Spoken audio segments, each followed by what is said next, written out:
नमस्कार दोस्तों, मैं मातंगी विष्णु आप सभी का स्वागत करती हूँ मेरे YouTube चैनल पर। क्या आपको याद है मदर इंडिया का वो खलनायक जो हर बार नरगिस जी को देखकर मुस्कुराता और कहता राधा रानी। उस एक डायलॉग ने लाखों दर्शकों को गुस्से से भर दिया था, क्योंकि वो इतना खतरनाक और असली लगता था। लेकिन क्या आप जानते हैं उस आदमी के पीछे की असली कहानी? वो इंसान कौन था, उसका बचपन कैसा था और क्यों उसे बॉलीवुड का असली विलेन कहा जाने लगा? आज हम आपको ले चलेंगे एक ऐसे अभिनेता की जिंदगी में जिसने कभी गांव का धोखेबाज तो कभी गरीबों को लूटने वाला जमींदार बनकर सबको डराया। लेकिन असल जिंदगी में उसका सच कुछ और ही था। दोस्तों, ये कहानी है कन्हैया लाल चतुर्वेदी की। सन 1910 उत्तर प्रदेश के पवित्र शहर बनारस यानी वाराणसी, गंगा किनारे बसे इस धार्मिक और सांस्कृतिक माहौल में जन्म हुआ उस बच्चे का जो आगे चलकर हिंदी सिनेमा का सुखी लाला कहलाया। कन्हैया लाल का बचपन बहुत साधारण था। उनके पिता पंडित भैरव दत्त रंगमंच से जुड़े थे, लेकिन बेटे को इस दुनिया से दूर रखना चाहते थे। पिता का मानना था कि अभिनय एक अस्थिर पेशा है, जहां नाम तो मिलता है लेकिन पेट भरने की गारंटी नहीं। माँ धार्मिक प्रवृत्ति की थी और परिवार का माहौल पारंपरिक संस्कारों से भरा हुआ था। कन्हैया लाल 4 भाई बहनों में से एक थे। घर में आर्थिक स्थिति बहुत मजबूत नहीं थी। अक्सर घर की जरूरतें पूरी करने के लिए पिता थिएटर करते और कभी-कभी पंडिताई भी कर लेते थे। कन्हैया लाल को बचपन से ही नाटकों का शौक था।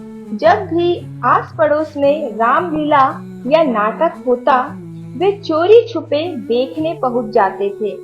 कहते हैं पहली बार जब उन्होंने मंच पर किसी कलाकार को रावण बनते देखा तो उनकी आंखें चमक उठी।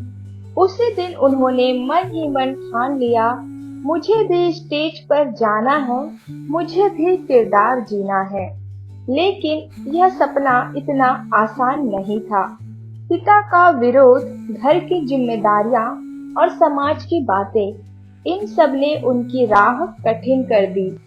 16 साल की उम्र में कन्हैया लाल ने खुद नाटक लिखना शुरू किया। कई बार वे नाटक खुद ही लिखते और छोटे मोटे मंचों पर अभिनय भी करते।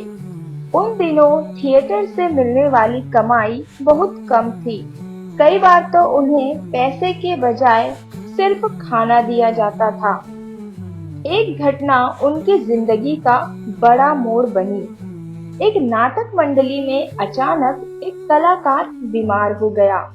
कन्हैया लाल को मजबूरी में उसका रोल निभाना पड़ा।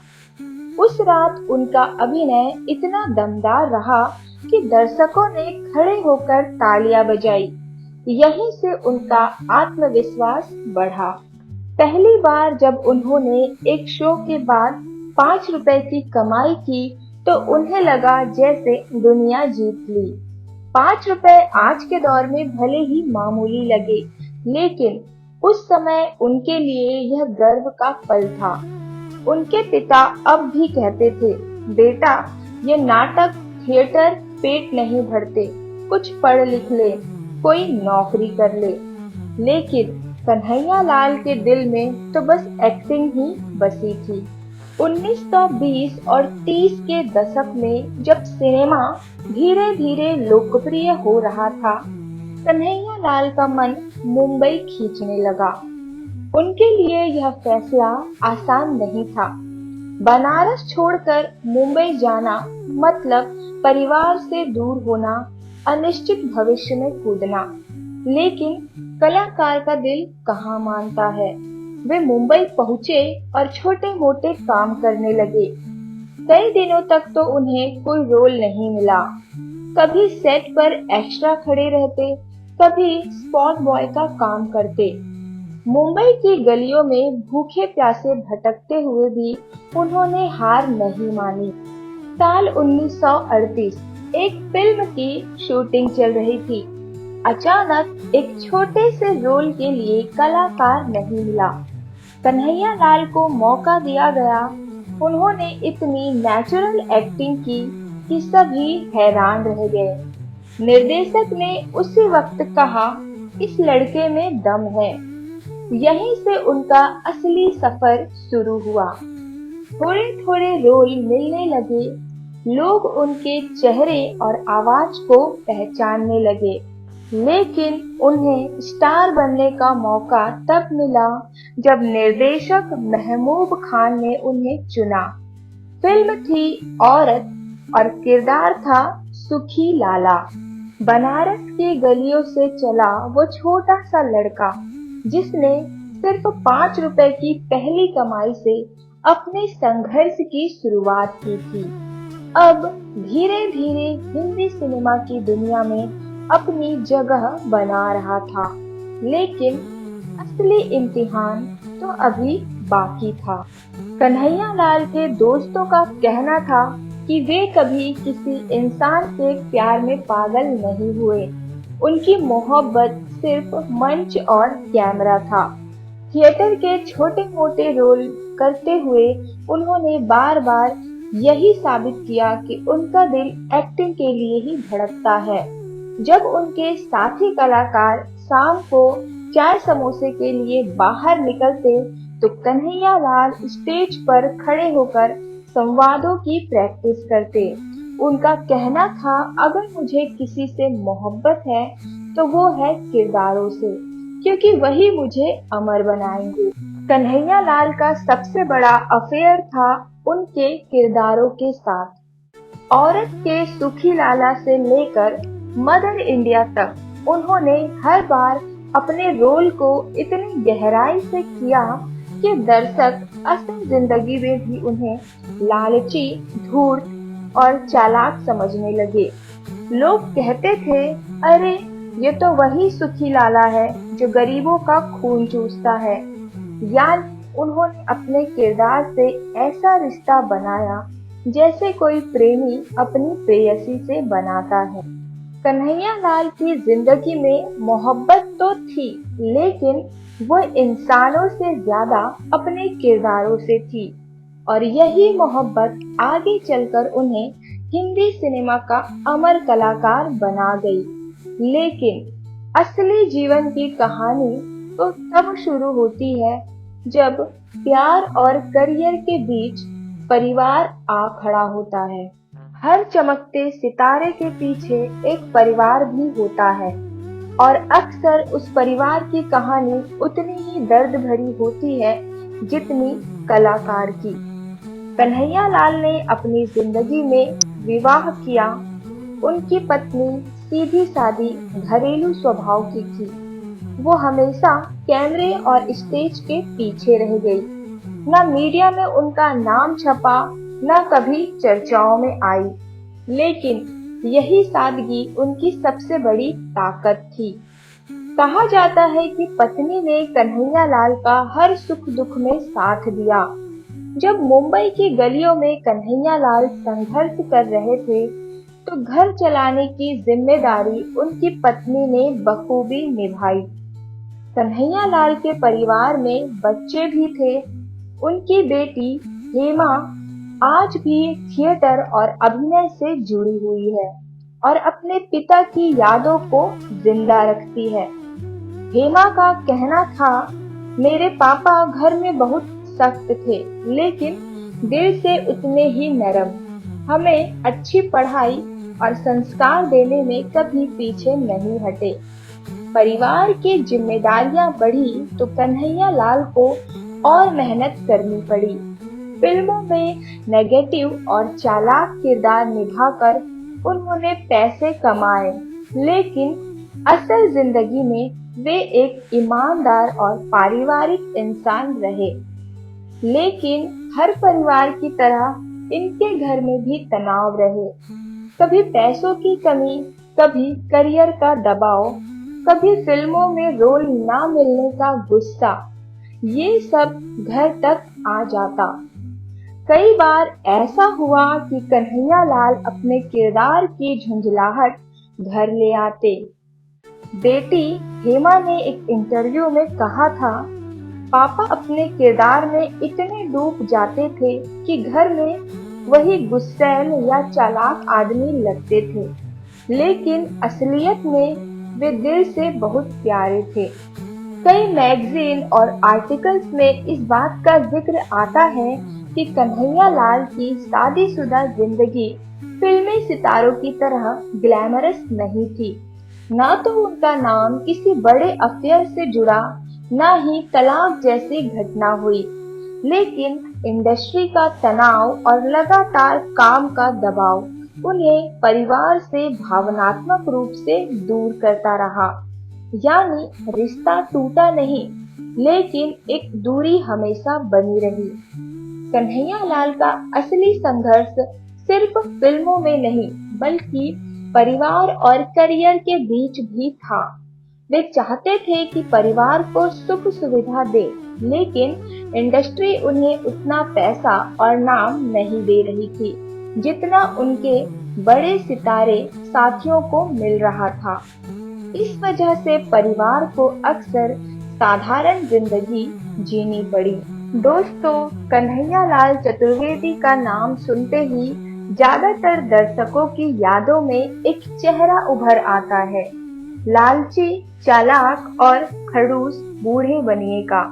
लेकिन असलियत ये है कि वे सिर्फ एक कैरेक्टर आर्टिस्ट नहीं थे, बल्कि अपनी कला से उन्होंने हिंदी सिनेमा को एक नई पहचान दी।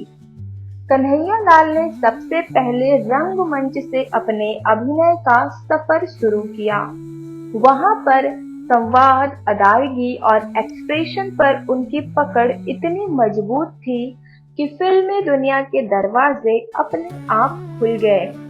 उनकी कुछ हिट फिल्में हैं औरत, मदर इंडिया, नौकरी, जीत, हत्यारा, लाल हवेली, उपकार, सहारा, धरती कहे पुकार के, दुश्मन, गंगा जमुना और 2 बीघा जमीन। सबसे सुनहरा दौर 1940 से 1960 का समय कन्हैयालाल के करियर का स्वर्णिम काल कहा जाता है।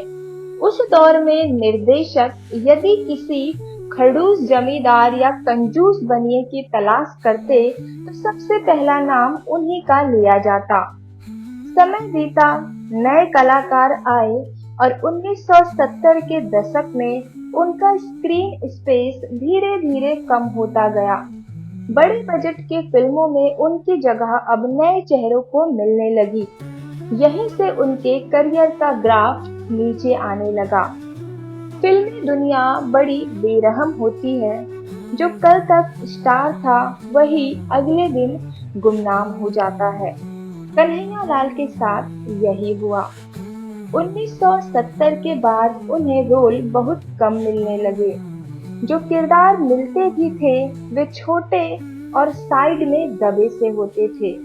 उन्होंने वापसी की कोशिश की, लेकिन इंडस्ट्री में अब नए जनरेशन के सितारे हावी हो चुके थे। धीरे धीरे वे गुमनामी के अंधेरे में हो गए। कन्हैयालाल हमेशा से एक सख्त स्वभाव वाले इंसान माने जाते थे। उनका इंडस्ट्री में कई बड़े एक्टर्स और डायरेक्टर से टकराव भी हुआ। इस गुस्से के कारण लोग उनसे दूरी बना लेते थे। हालांकि उनके बारे में शराब या किसी भी प्रकार की कोई नशे की कोई बड़ी अफवाह सामने नहीं आई, लेकिन यह सच है कि इंडस्ट्री की राजनीति और अंदरूनी खींचतान ने उनके करियर को बहुत नुकसान पहुंचाया। उस दौर के सितारे आज की तरह करोड़ों नहीं कमाते थे, लेकिन कन्हैयालाल ने अपने अभिनय से अच्छी खासी कमाई कर ली थी। उनके पास मुंबई में अपना घर था, कुछ प्रॉपर्टी और बचत भी थी। वे साधारण जीवन जीने वाले इंसान थे, न दिखावा न शानो शौकत। जीवन के आखिरी दिनों में कन्हैया लाल का झुकाव आध्यात्मिकता की ओर बढ़ गया था। वे धार्मिक प्रवृत्ति के थे और नियमित पूजा पाठ करते थे। अपने दोस्तों और जानने वालों की मदद करना भी उन्हें पसंद था। कन्हैयालाल चतुर्वेदी का निधन 14 अगस्त 1982 को हुआ। जब ये खबर सामने आई तो बॉलीवुड ने अपने एक महान चरित्र अभिनेता को खो दिया। उनकी मौत के बाद कई दिग्गज कलाकारों और निर्देशकों ने कहा, कन्हैयालाल ने हिंदी सिनेमा को वो पहचान दी जो शायद किसी और के बस की बात नहीं थी। अगर खलनायक या नकारात्मक किरदार आज इतना असरदार है तो उसमें कन्हैयालाल का बड़ा योगदान है। दोस्तों, ये थी कहानी कन्हैयालाल चतुर्वेदी की, एक ऐसे अभिनेता की जिसने हीरो ना होकर भी हर फिल्म में अपनी पहचान छोड़ी, जिन्होंने हमें सिखाया कि किरदार चाहे छोटा हो या बड़ा, अगर आप दिल से निभाएं तो वो अमर हो जाता है। आज कन्हैयालाल हमारे बीच नहीं है, लेकिन उनके निभाए किरदार, उनकी हंसी, उनका गुस्सा, उनका अभिनय हमेशा हमारी यादों में जिंदा रहेंगे। जैसा कि उन्होंने फिल्म गंगा जमुना में कहा था, धंधा कभी छोटा बड़ा नहीं होता, इंसान छोटा बड़ा होता है। और मदर इंडिया में उनका अंदाज हमें याद दिलाता है, जमीन तो हमारी माँ है और माँ को कोई कैसे बेच सकता है। ऐसे संवाद ही उनकी पहचान बन गए। अगर आपको ये वीडियो पसंद आया तो चैनल को सब्सक्राइब कीजिए, लाइक कीजिए और शेयर कीजिए। धन्यवाद।